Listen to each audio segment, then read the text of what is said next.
बिस्मिल्लाहिर्रहमानिर्रहीम। अस्सलाम वालेकुम नाज़रीन, मैं हूं आसिम नसीर और आप देख रहे हैं हमारा यूट्यूब चैनल आसिम सीरीज। नाज़रीन, हमारे साथ मौजूद हैं मशहूर उमर एस्ट्रोलॉजर न्यूमरोलॉजिस्ट मलिक महबूब साहब। अस्सलाम वालेकुम मलिक साहब, क्या हाल है, कैसे हैं आप? वालेकुम अस्सलाम। अल्लाह का शुक्र है जी। आसिम भाई, क्या खबरें लेकर आए हैं आज की? मलिक साहब, खबरें ये लेकर आया हूं कि कुछ डेवलपमेंट्स हैं, उस पर मैं चाहता हूं कि आप सितारों की रोशनी में बताएं हमारे देखने वालों को। अब दिसंबर के महीना जो है उसका तो इख्तिताम होने ही वाला है। तो अगला साल जो है, हमने जब ये साल भी शुरू हुआ था तो आपसे बात की थी और आपने कहा कि बड़ी हैपनिंग हुई, और इस साल हमने 2025 में देखा बहुत कुछ हुआ, बड़ी हैपनिंग्स हुई। तहरीक इंसाफ के लिए भी अच्छा नहीं रहा ये साल। उम्मीदें दिलाई गई और लगा कि तहरीक इंसाफ को कोई रास्ता मिल सकता है, लेकिन हमने देखा कोई रास्ता मिल नहीं सका। 2026 में जनवरी के महीने में एक उम्मीद ये भी है कि खान साहब के बेटों की पाकिस्तान आमद के बारे में भी कहा जा रहा है कि शायद वो आ सकते हैं। उन्होंने ऐलान भी किया है, इरादा भी रखते हैं। और तहरीक इंसाफ एक फाइनल कॉल भी देने जा रही है, जो कि वो कहा जा रहा है कि जी खान साहब की रिहाई या कफन वाली बात आपसे हम कर चुके हैं। तो आपको 2026 जो नया साल आने वाला है, अगला महीना, उसमें लगता है कि कोई बड़ी डेवलपमेंट हो सकती है तहरीक इंसाफ की तरफ से इस्लामाबाद पे? जैसे हमने देखा था कि 2025 में भी कुछ इस तरह के इंसिडेंट हुए, 24 में हमने देखा इंसिडेंट हुए थे। तो आपको लगता है कि कोई 2026 में बड़ी मूवमेंट शुरू हो सकती है? आसिम भाई, लगता नहीं है, कंफर्म है।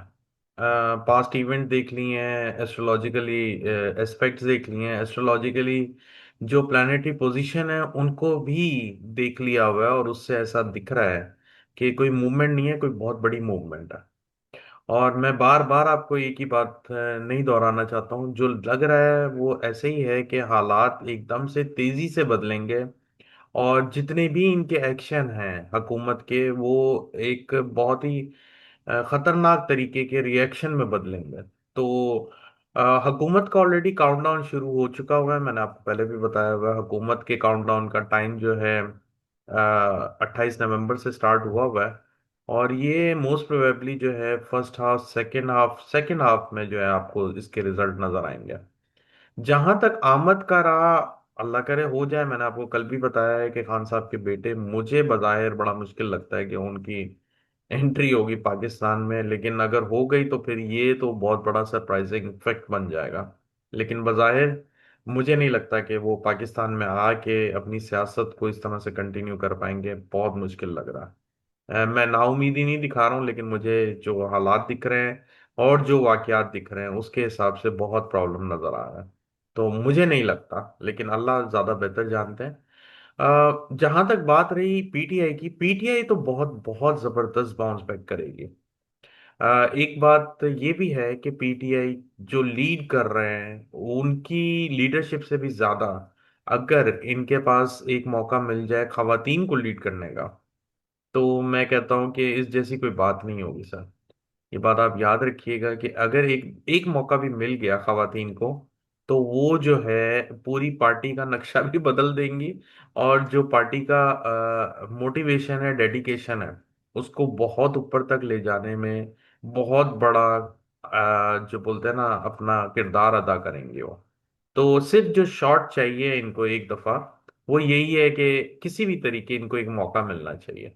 और मैं नहीं कहता हूं कि इसमें अलीमा खान हो, जो भी हो, जो भी हो, जो भी पार्टी को लीड करें, और वो एक दफा लीड करके देखें, और फिर आप उनको फिर देखेंगे उस पार्टी के रंग कैसे बदलता है। एक्चुअली प्रॉब्लम यह है कि पाकिस्तान में वुमेन्स राइट का इतना थोड़ा इशू है, जिसकी वजह से मेरे ख्याल से शायद थोड़ा सा रिलेक्टेंट हो जाते हैं पार्टी वाले कि यार ये खवातीन क्या संभालेंगी, एक बात है।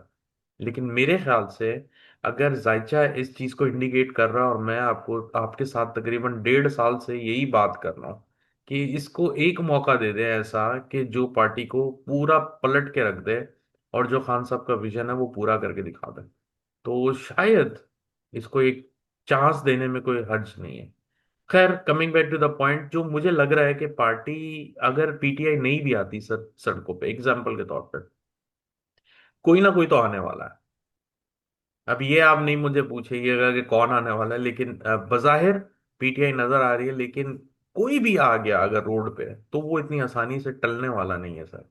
ये जो एक वाकया हुआ था अक्टूबर में, आई बिलीव, वो कौन सी जमात थी मुझे याद नहीं आ रहा, उनका टीएलपी। टीएलपी। जी, जी बिल्कुल, टीएलपी के साथ जो वाकया हुआ था, अब अगर ऐसा खुदा ना खास्ता वाकया हुआ तो इसके जो असरात होंगे वो बड़े खतरनाक होंगे। ये बात याद रखिएगा, क्योंकि वो टाइम तो हुकूमत और जो सिस्टम है उसके साथ था, लेकिन अभी टाइम ना हुकूमत के साथ है ना सिस्टम के साथ है। तो ये बहुत ही क्लियर नजर आ रहा है। तो इसमें डाउट करना जो है, डाउट करना हक है, लेकिन मुझे डाउट नजर नहीं आ रहा इसमें। मुझे लग रहा है कि ये चीजें होंगी, होंगी, डेफिनेटली होंगी। यानी कि हम ये समझेंगे जो जनवरी का महीना होगा, जनवरी 2026 जो है, वो हुकूमत के लिए आप समझते हैं कि अच्छा नहीं और तहरीक इंसाफ के लिए अच्छा है?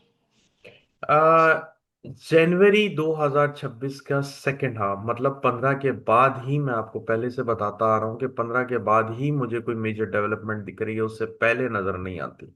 उससे पहले ये यूं समझें कि आपको र्यूमर्स का टाइम होगा। देखिएगा, बहुत बड़ी बड़ी र्यूमर्स आएंगी, और बड़े बड़े जो है ना लतीफे भी आने वाले हैं, इसमें कोई शक नहीं है। लेकिन उसके बाद आपको ऐसा नजर आएगा कि चीजों में अब तब्दीली आ रही है, सीरियसनेस हो रहा है, मामलात जो है किसी तरफ जाने शुरू हो जाएंगे।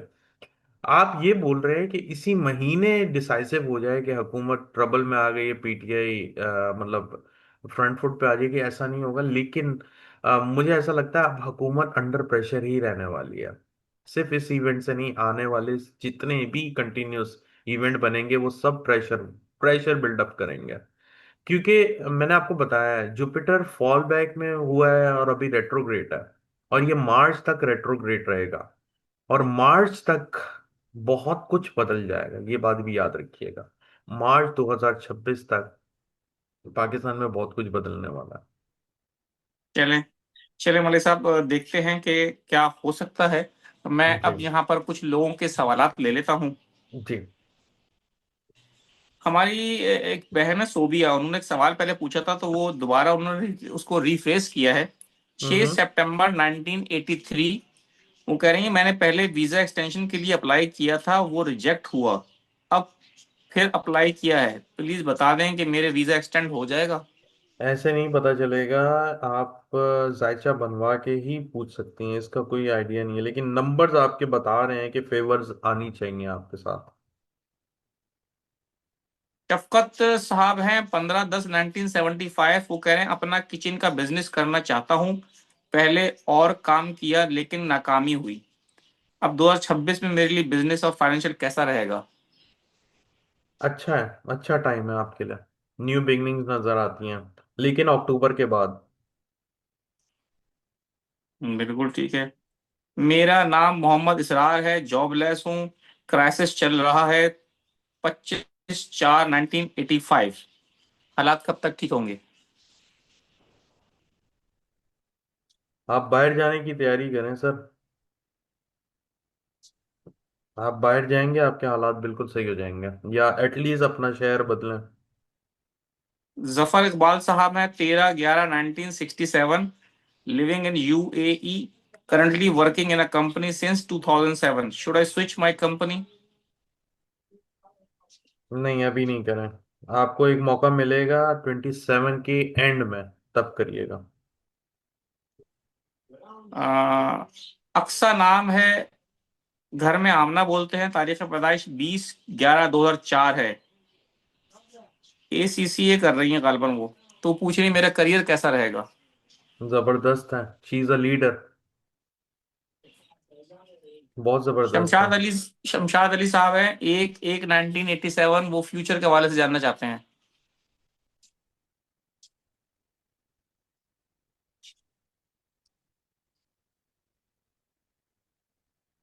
फ्यूचर में क्या, अब यही तो सवाल नहीं समझ में आता। आपका अगला साल जरा डिफिकल्ट है, बी केयरफुल। कह रहे हैं बिल्कुल ठीक है। एक आखिरी सवाल और ले लेते हैं मलिक साहब। मोइन अली साहब, नहीं, मोइन अली साहब का सवाल पूरा नहीं है।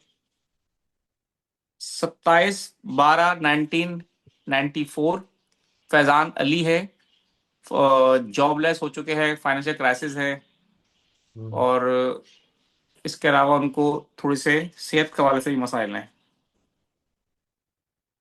देखें, अल्लाह खैर करेगा, कुछ बेहतर होगा, लेकिन अभी जरा क्राइसिस में ही रहेंगे एक साल तक तकरीबन। बिल्कुल ठीक है मलिक साहब, बहुत बहुत शुक्रिया हमें वक्त देने के लिए। नाज़रीन, यहाँ हमारे वीलॉग का वक्त खत्म हुआ। मुझे और मलिक महबूब साहब को दें इजाजत। आखिर में हमारा वही पैगाम है, मुस्कुराएं, प्यार बांटें और अपने आसपास के लोगों का ख्याल रखें। अल्लाह हाफिज।